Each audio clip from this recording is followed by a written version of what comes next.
They're the best in the fleet, the best in the country, the best in the world. This is Fighter Town, Top Gun. This is the story of how in the heat of the Vietnam War, 9 of the Navy's best fighter pilots created what is now a legend in the aviation community. And in doing so, rewrote the history of military aviation. This is the real story of Top Gun.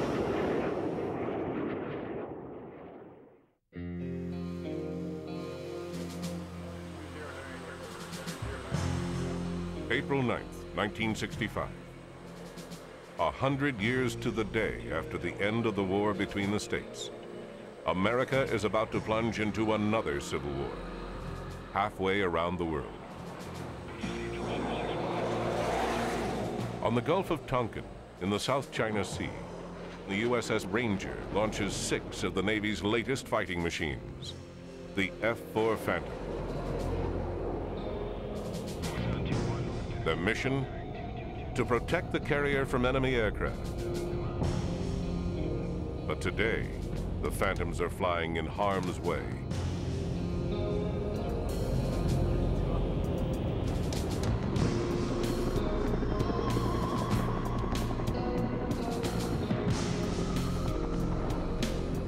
In 1965, few Americans can find Tonkin Gulf on a map. But every day they're learning more about a Southeast Asian nation called Vietnam. In March 1965, the first GIs wade ashore.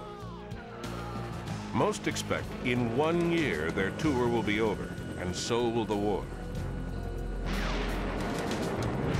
7 years from now, the fighting will rage on. But in the spring of '65, the U.S. has never lost a war, and the skies of Vietnam belong to America. Or so it seems. On April 9th, a surprise is waiting for the Navy fighters. North Vietnamese MiGs.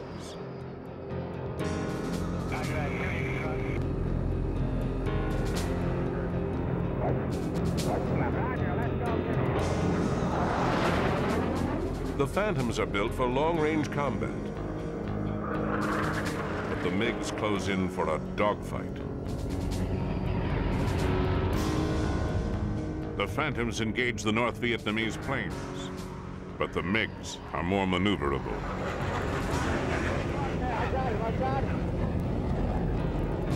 After a series of hard turns, one of the Phantoms has lost precious airspeed.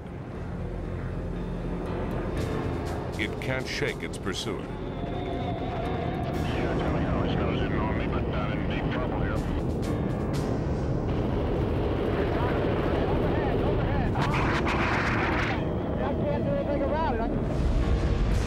In a burst of cannon fire, the engagement is over.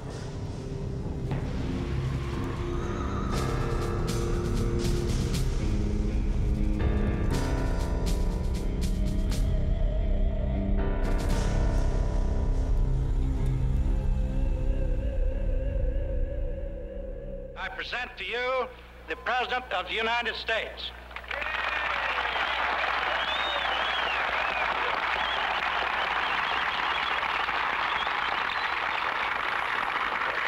These planes, which help protect the security of the United States and the dozens of countries which are associated and allied with us all around the world, which would not be free if it were not for the power and the determination of the United States.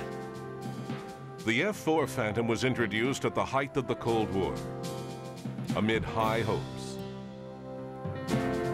It was so impressive that both the Navy and the Air Force ordered the plane.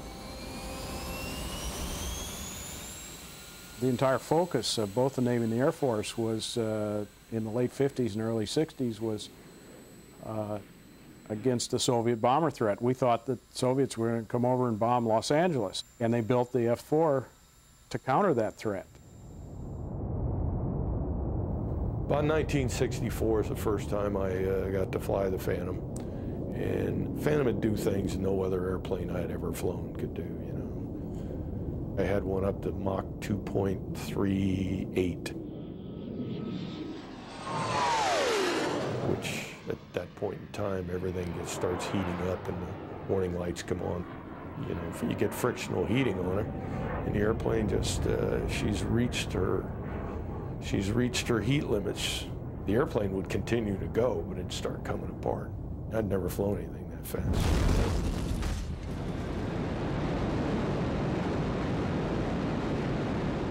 Among the Navy's fighter jocks, the Phantom quickly gained a reputation as a hot airplane, with power to spare. It could reach 1,600 miles per hour and soar to 66,000 feet, both unprecedented in a fighter.